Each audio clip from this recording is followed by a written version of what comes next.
68টা গুণ শোনার পর নারদ যখন স্বর্গে চলে গেলেন, তখন বাল্মীকি মুনি তমসা নদীর তীরে গেলেন। তমসা নদীর তীরে তিনি দেখলেন দুটি বক জাতীয় পাখি জলের মধ্যে বিচরণ করছে।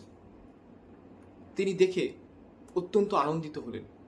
হঠাৎ তিনি দেখতে পেলেন দূর থেকে একটি ব্যাধ তার পুরুষ পাখিটিকে লক্ষ্য করে তীর ছুড়লেন। তীরের আঘাতে পুরুষ পাখিটি মৃত্যুবরণ করল। বাল্মীকি মুনি অত্যন্ত বিরক্ত হলেন। স্ত্রী পাখিটি করুণ স্বরে কাঁদছে, তা দেখে বাল্মীকি মুনি অত্যন্ত দুঃখিত হয়ে দুটো লাইন বললেন, মা নিষাদ প্রতিষ্ঠং ত্বম গম সশ্রুতি সমাহা যৎ ক্রঞ্চ মিথুনাৎ একমব্ধি কাম মোহিতম। ওরে নিষাদ, তুই ওই পাখি দুটির মধ্যে আনন্দরত একটিকে মেরে ফেললি, তাই কোনোদিন তুই মানব সমাজে স্থায়ী প্রতিষ্ঠা পাবি না। তিনি একসময় নির্বিচারে মানুষ মারতেন। তিনিও ধর্মের পথে এসেছেন, কিন্তু হঠাৎ করে তার মনে হলো যে পংক্তি দুটো তিনি বললেন সেগুলো কবিতা হওয়ার যোগ্য। সেই সময়ই দৈব প্রেরিত হয়ে স্বয়ং ব্রহ্মা বাল্মীকি মুনির সামনে এলেন। বাল্মীকি মুনি পুনরায় ব্রহ্মাকে সেই শ্লোকটি শোনালেন।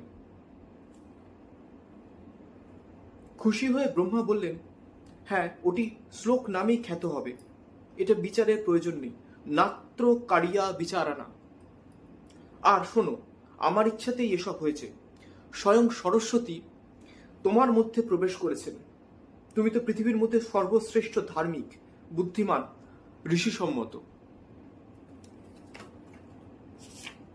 ভগবান রামচন্দ্রের চরিত কথা সমগ্রভাবে তুমি এ জগতে ছড়িয়ে দাও।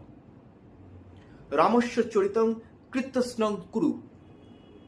তুমি তো নারদের মুখে সেই বীরের লীলা কথা অলরেডি শুনেছ। সে কথা এবং আরো যা অজ্ঞাত আছে সব রচনা করো। বাল্মীকি বিস্মিত, শিষ্যরাও তাই। তিনি যোগ বলে রাম কাহিনী সব জানলেন। উপযুক্ত সন্ধি, সমাস, ছন্দ, মধুর অর্থপূর্ণ বাক্য, অর্থযুক্ত পদে গ্রথিত করে মনোরম শ্লোকে রামচন্দ্রের যশস্কর লীলা কাহিনী রচনা করা শুরু করলেন।